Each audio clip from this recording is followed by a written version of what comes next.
Ready start.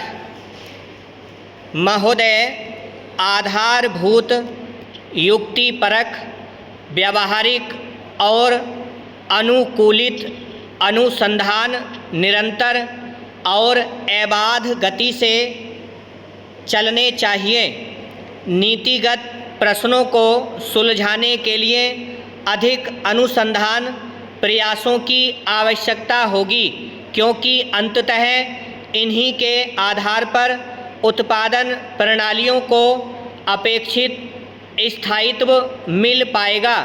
प्रथम पंक्ति में आने के लिए भारतीय कृषि अनुसंधान को श्रेष्ठता के केंद्रों और कृषि तथा संबंधित क्षेत्रों में अंतर्राष्ट्रीय केंद्रों के साथ औपचारिक और अनौपचारिक बंधनों को मजबूत बनाना होगा।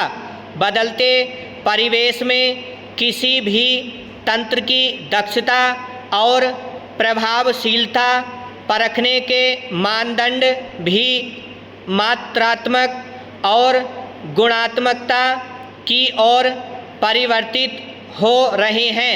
अंतिम विश्लेषण में हम यही पाते हैं कि किसी भी वैज्ञानिक संगठन की सामर्थ्य अब भौतिक साधनों से नहीं आंकी जाएगी, बल्कि उसके निष्पादन पर आधारित होगी। कृषि अनुसंधान में प्रभाव मूल्यांकन अभी तक अनुसंधान में किए गए निवेश और नई तकनीकों के प्रसार और अंगीकरण के आर्थिक लाभों को लेकर ही मुख्यतया आंके गए हैं। प्रभाव मूल्यांकन से यह पता चलता है कि कृषि अनुसंधान के अंतिम सुफल प्राप्त करने में आर्थिक नीतियों और प्रौद्योगिकी की परस्पर क्रिया का क्या प्रभाव पड़ा। जिस समय अनुसंधान नियोजित किया जा रहा है या परियोजना क्रियान्वित की जा रही है, उसी समय मूल्यांकन कर लिया जाए तो नीति निर्माताओं को अनुसंधान की भावी दिशाएं खोजने में सहायता मिलती है। अतः इस बात की तीव्र आवश्यकता है कि राष्ट्रीय कृषि अनुसंधान प्रणाली में उसकी क्षमताओं को आंकने के लिए आंतरिक समीक्षा का कार्यक्रम चलाया जाए, ताकि प्रभाव मूल्यांकन की अंतर्निहित व्यवस्था मजबूत बने।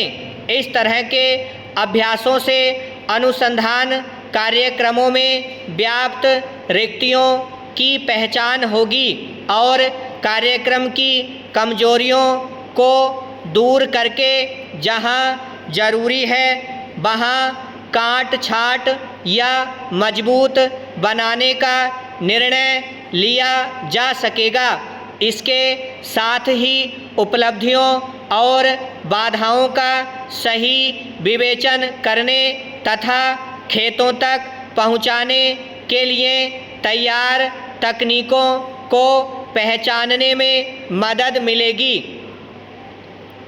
कृषि के फलस्वरूप आए व्यापक परिवर्तन का प्रभाव बहुत स्पष्ट है। जैसे कि सन 1961 में प्रति व्यक्ति खाद्यान्न की कुल उपलब्धता 468 ग्राम थी, जो कि 55 साल बाद सन 2001 में 40% बढ़कर 2 किलो प्रति व्यक्ति प्रतिदिन हो गई।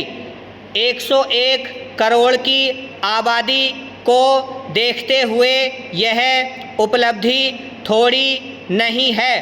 भूख और खपत के बीच की असमानता को समाप्त करना, समाज के सभी वर्गों को सामर्थ्य के अनुसार उचित दामों पर राशन उपलब्ध कराना और विविध कृषि उत्पादों और प्रशोधित उत्पादों के निर्यात में वृद्धि और आयात में कमी, अनाज और खाने के तेल के निर्यात में कमी से विदेशी मुद्रा की बचत को अलग करते हुए भी कृषि क्षेत्र से निर्यात की राशि गत वर्ष 100 अरब रुपए की सीमा को पार कर गई। इन उपलब्धियों के बावजूद और मांग में वृद्धि को देखते हुए कृषि उत्पादन की ओर से आपूर्ति में भी वृद्धि का वही स्तर बनाए रखते हुए भी हम अपनी भावी आवश्यकताओं को ध्यान में रखते हुए किसी भी तरह की ढील नहीं दे सकते। ब्रह्म।